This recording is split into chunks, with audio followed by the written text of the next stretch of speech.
보통 사람들에게 금요일은 한 주를 정리하며 주말을 기다리는 설레는 날.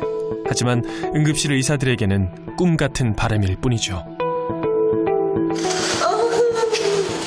극심한 고통을 호소하며 실려온 여자 환자. 발목에 부상을 당한 듯한데요.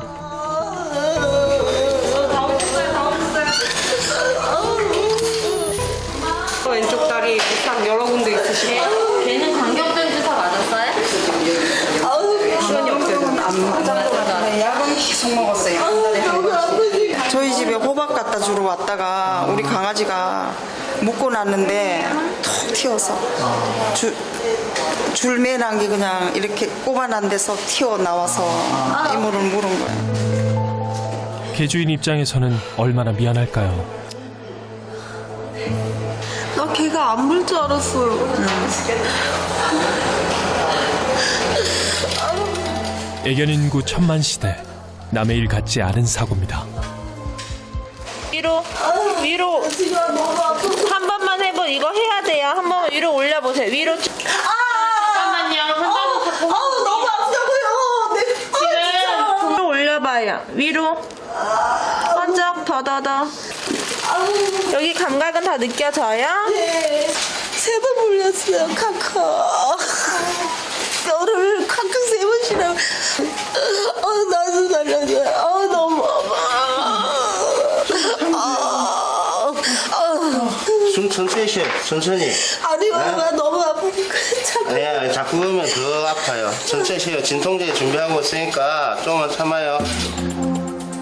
뼈가 보일 만큼 헤집어진 깊은 상처들. 진통제가 투여된 뒤에야 환자와 보호자가 겨우 안정을 찾았습니다. 개들이 싸우는 줄 알았어요, 우리 개가. 그래가지고 본인 창문을 뒷집 보니까 뭐야, 주저앉아 개가 물고 있잖아. 그래서 들고 뛰어갔지. 갑자기 확 달려와서 이 다리를 딱 물은 거야. 물었는데 뭐 빼도 박도 못 하잖아. 그냥 주저앉아 버렸지. 근데 놓지도 않고 물고 흔드는 거 이제 콱 이렇게 흔들어. 허스키인데 그래도 허스키나 그 이름이 썰매 끄는 게잖아. 썰매 끄는 게. 그래서 사납지 않는데 그래. 평소에 순한 개라도 일단 물면 이빨의 힘이 무섭습니다. 그래서 근육과 인대는 물론 뼈 손상이 있는지 확인하는 일이 필요합니다.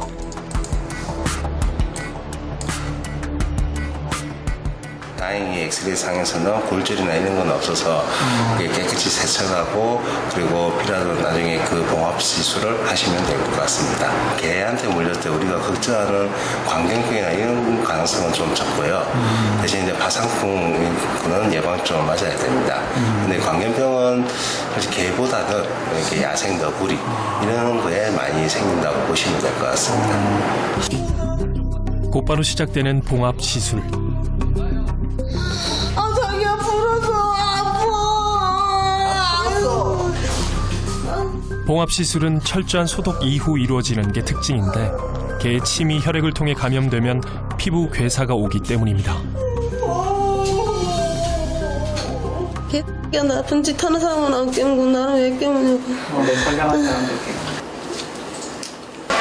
어머니 그 상처는 잘 꼬맸거든요. 피부가 죽을 수도 있고 감염이라든지 이런 게 생길 수도 있어요. 개가 좀 많이 더럽잖아요. 개 입이 되게 더러워요. 사람도 그렇지만. 그래서 세균 감염이 혹시나 되셨을지 모르니까 소독은 최소 이틀 한 번씩은 소독을 하셔야 돼요. 근처 병원에서. 퇴원 후에도 꼼꼼한 관리를 하며 경과를 지켜봐야 하는 상황. 자칫 재시술을 할 수도 있습니다. 열심히 낫게 해야지. 일부러 걔가 물은 건 아니니까 저도 잘못이 있는 거예요. 제가 거기를 안 갔으면 안 물렸을 텐데 갔으니까.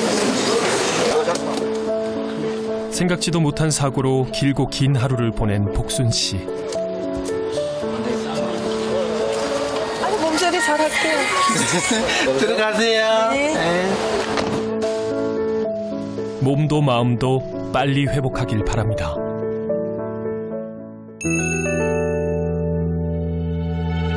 모두가 잠든 늦은 밤. 응급실을 찾은 모녀가 있습니다. 두 사람 모두 환자처럼 보이지 않는데 무슨 문제가 있는 걸까요? 무슨 일을 이렇게 응급실에 오시게 된 거예요? 콧구멍에 병에 고무줄을 넣어가지고. 사고를 치고도 해맑기만 한 꼬마 환자. 코에 뭐 넣었어요? 뭐 넣었어? 뭐 넣었어? 노란색. 노란색. 고무줄 넣었어요? 네. 머리 어느 정도예요? 굵기나? 여기 뒤에 묶여있는 거 똑같은 거 연한 노란색이거든요. 얘기만 좀 들어볼게요.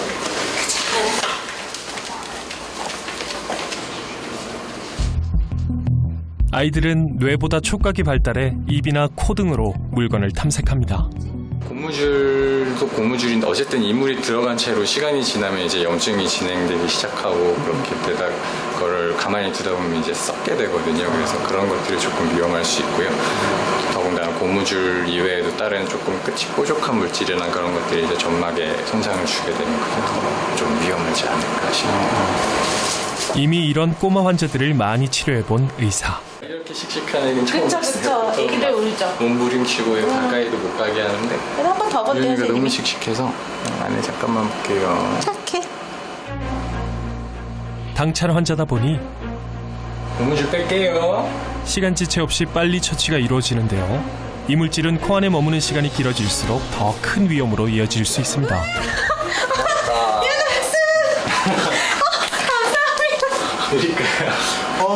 어떡해. 감사합니다. 나 너무 걱정했어, 진짜. 아우, 씩씩해요. 혹시 안에서 끊어졌을 가능성은 없을까요? 안 끊어졌어요. 다행 없어요. 그걸로 안 끊어진 것 같아요. 안 끊어졌어요, 다행히. 어머님 되게 좋아하시네요. 그럼요. 안 그랬으면 며칠 동안 또 이제 선생님이 그러셨거든요. 대변을 확인하던 거 안 나오면은 이 검사가 또 이렇게 복잡해진다고 그러시더라고요. 폐로 들어가면 큰일 난다고 그러셔가지고. 늦은 시간에, 네. 한개 들어간 거 맞으시죠? 네, 한 개요. 네, 됐습니다. 안녕히 가세요. 고맙습니다. 이제야 겨우 마음을 놓는 엄마. 이제 이런 돌발 상황 없이 키우는 게 제 바람인데, 근데 아이고, 이제 괜찮으니까 좀 마음이 너무 놓이네요, 정말. 감사합니다. 네. 유연아, 오늘 정말 의젓했어. 앞으로도 지금처럼 씩씩하게 자라주세요.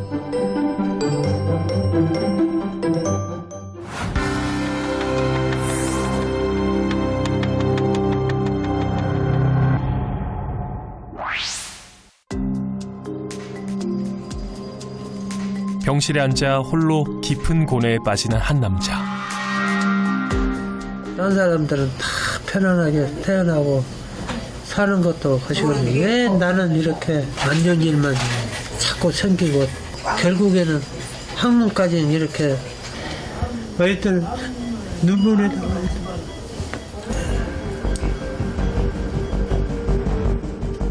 통 안에 눈물을 흘리는 그에겐 대체 어떤 사연이 숨겨져 있을까요?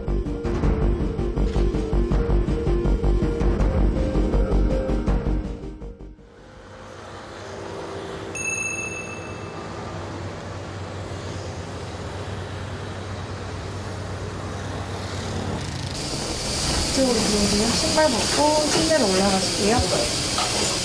네, 저를 보시면서 만나요. 지금 내시경실은 뭐 때문에 오신 거예요? 직장 언제 걸리셨는데? 5월 달에 오기란 씨는 지난 5월 직장암 3기 진단을 받고 방사능 치료를 받아왔습니다. 해갖고 지금 뭐가 막 나올라갈 것 같아. 느낌만 있으신 거예요?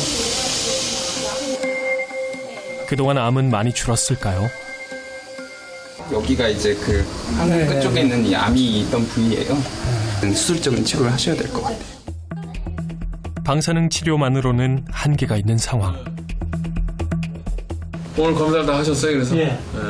다 이제 끝나고. 이게 지금 혹이거든요, 이거. 예.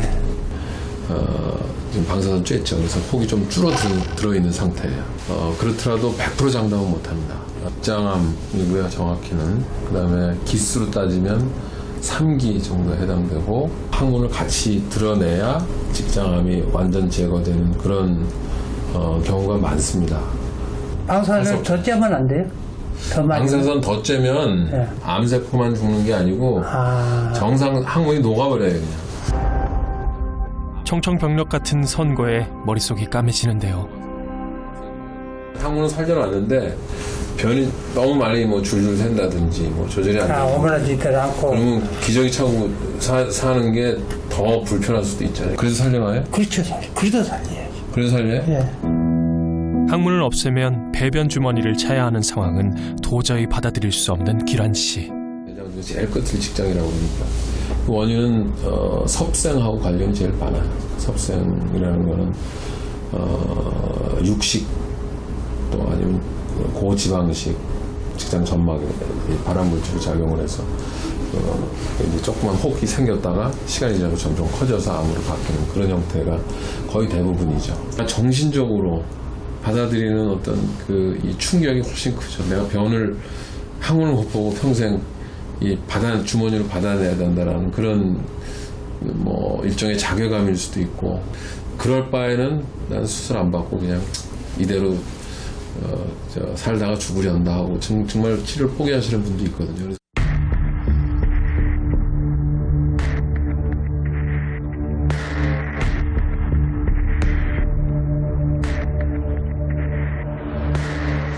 항문만은 절대 포기할 수 없다는 기란 씨.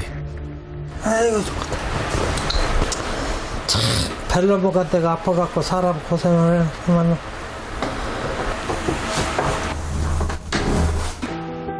수술을 안 하고 어거지로 버텨보려는데 배변이 문제입니다.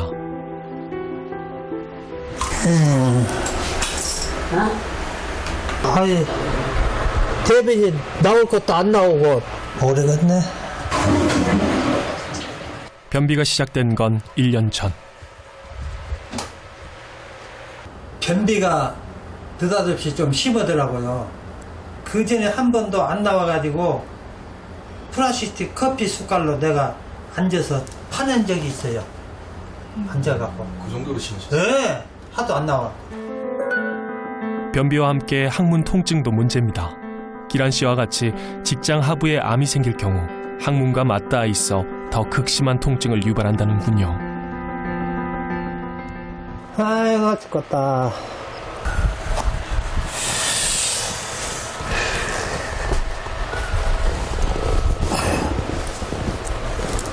앉아있으면 많이 아프세요?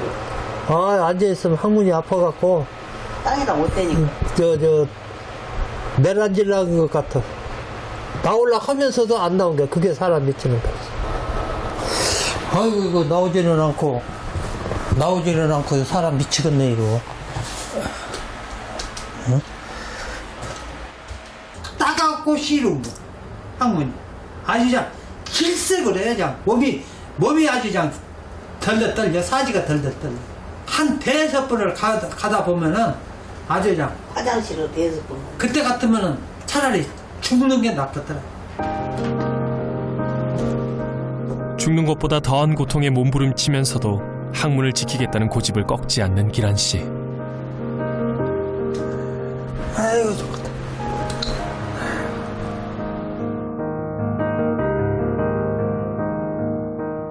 암이라고 하면서 항문을 다 드러내면 그 어떻게 살으라고 항문을 다 드러내라고요? 드러내라고. 아이고 내 자존심이 얼마나 강한 사람인데 똥주머니 차라가면은 자네 같으면 하겠어? 죽기 아니면 살기고 뭐 승질을 내지 말아야지 뭐 그걸 승질 낸다고 일이 해결이 돼? 항문을 드러내느니 차라리 수술을 포기하겠다니 아내는 기가 막힙니다. 수술 안 한다. 죽어버린다. 어차피 한 번 죽을 거야. 또 죽냐. 힘들었지. 딸도 힘들고 아주 전부 식구들은 다 힘들었어. 해야 될 거 아니다. 하지만 귀란 씨는 배변 주머니를 쉽게 여기는 가족이 야속합니다. 차가 아까운 돈을 벌으면 얼마를 돈을 파는지. 답답한 마음을 달랠 곳이라곤 자신의 개인 택시뿐입니다. 70평생 살면서 내 몸에서 아파갖고 일 못하기는 처음이에요. 30년 동안 택시 운전을 해온 그는 직장암 때문에 수시로 화장실을 들락거리고 앉아있는 것도 힘들다 보니 번호판을 구청에 반납한 상태. 주차장 앞만 뺑뺑 돕니다.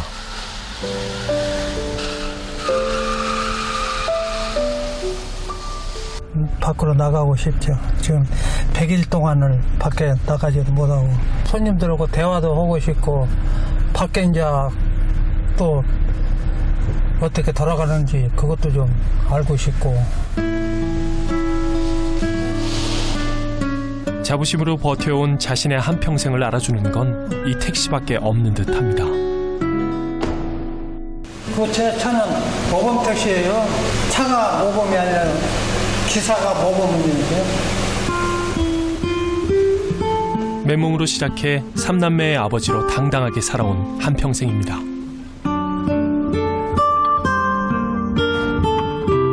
(6.25) 전쟁 때 가족과 헤어져 7살 때부터 고아로 자란 기란 씨. 남의 집 머슴살이부터 해외 건설 현장 막노동까지 오로지 살기 위해 악착을 떨어야 했는데요.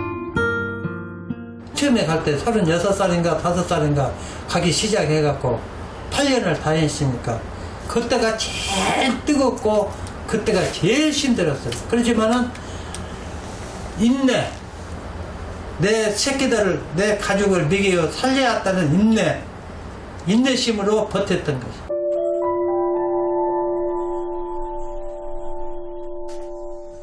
딸 진숙 씨가 급한 마음에 달려왔습니다. 나도 신발 벗고. 암에 걸린 아버지를 위해 동분서주했던 진숙 씨는 허탈함이 큰데요. 나한테 전화해서 그런 게 뭐, 협박 아니고 그런 협박하고 그러면 안 되지. 협박이 아니라 첫 마디 하는 소리가 암이라고 학문을 드러내야 한다고. 신경 쓴 게 죄야? 옆구리에 찬다 소리만 안 했으면 수술 10번이라도 내가 하지. 내 자존심이 허락이 되질 않고 그걸 차고 어떻게 친구들 만나며 어디 가서 앉아서 같이 밥을 먹으며 차라리 사는 데까지 살다가 차라는 게 그게 나라고 반갑겠냐고. 살려고 발버둥 치는 사람도 얼마나 많은데. 끝내 서로를 이해하지 못하고 대화를 마칩니다. 나이 들수록 이제 고집하고 성격밖에 안 낳는다고는 하는데 그래도 조금 죽여가지고 좀 건강 챙기고 남은 얼마나 더 사실지 모르지만 사는 동안 안 아프고 사시다가 가셨으면 좋겠어요.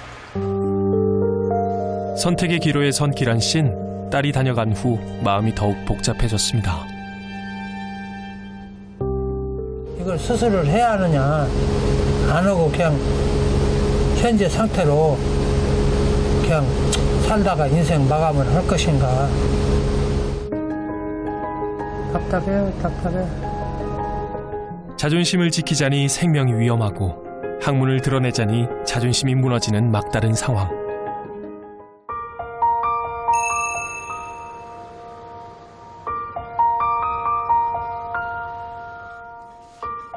대장 내시경 검사 약 2주 후 고민 끝에 기란 씨가 수술을 받기로 했습니다.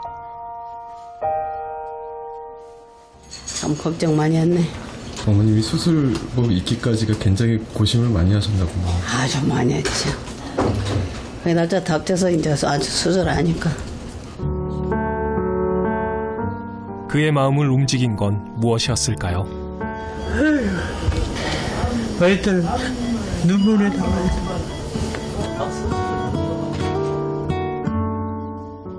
수술을 결정한 것도 새끼들이 안 한다고 수술 안 하신다고 그냥 방방 뛰고 하기 때문에 집안이 조용하려면은 내가 내 몸 어떻게 낭중에 가서 어떻게 될 망정 일단은 수술을 해놓고 보자. 우리랑 숙박 올려주실게요.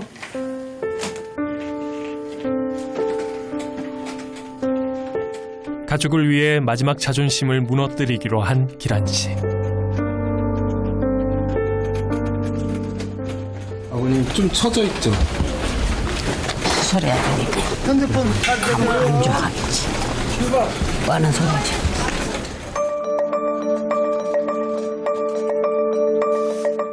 어렵게 내린 결정이니만큼 무사히 수술을 마쳐야 할 텐데요.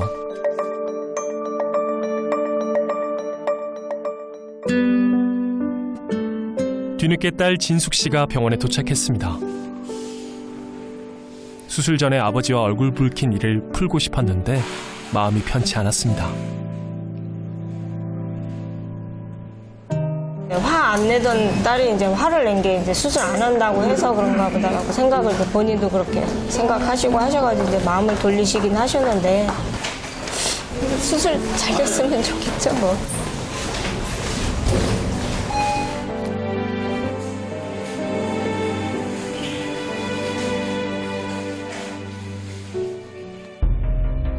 드디어 시작된 수술. 과연 기란 씨의 바람처럼 항문을 살려서 배변 주머니 없이 생활할 수 있을까요? 오늘 수술은 로봇 수술로 진행됩니다. 먼저 복부에 5개의 구멍을 뚫은 뒤 수술용 카메라와 로봇 팔이 삽입되는데요. 첨단 수술 기구인 로봇을 환자에게 장착하고 의사가 원격 조정하는 방식입니다. 암 있는 데를 파내러 가서 항문 과략근을 살릴 것이 오늘 목표고 암 수술의 성공 여부를 결정하는 제일 중요한 부분이죠. 직장암은 시야 확보가 어려운 까다로운 수술. 로봇을 이용하면 직장의 암 제거뿐 아니라 항문 쪽 조직을 떼어내 암 여유를 확인하는 과정도 보다 정교하게 이루어질 수 있습니다.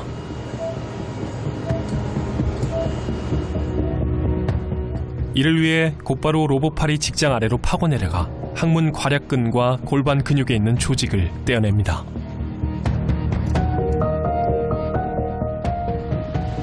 너무 작아요?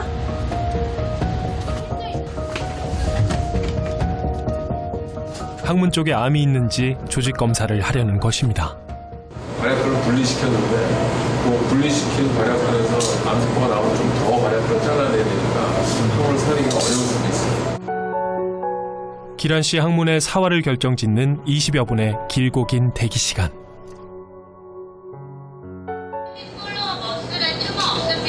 네. 네. 암세포 없다고 연락이 온 거예요. 다행히 살릴 수 있게 된 항문. 잘라낸 직장을 밖으로 빼내고 이후 대장의 윗부분인 결장과 항문을 연결하면 수술은 끝이 납니다. 이게 암이에요. 그간 기란 씨의 몸과 마음을 괴롭혔던 지긋지긋한 암덩어리도 제거됐습니다. 간절한 기도로 기란 씨에게 힘을 보탠 가족. 네.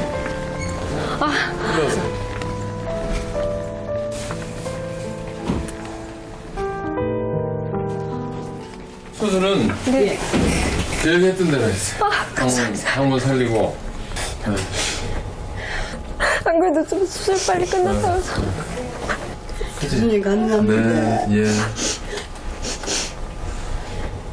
저희 아버지 성격이 만약에 못 살렸으면 어떤 선택을 하실지 저희가 뻔히 좀 보이는 편이라 되게 그 부분이 굉장히 많이 걱정이 됐거든요.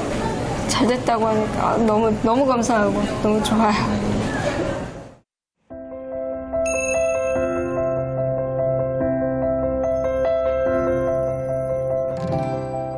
수술 약 2주 후 퇴원한 기란 씨를 집에서 다시 만났습니다.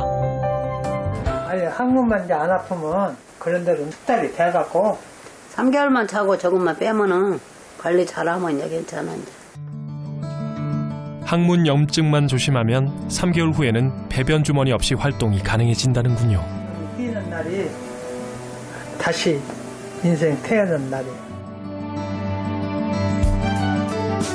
앞으로 3개월 잘 버티셔서 새로운 인생 즐겁게 시작하길 바랍니다.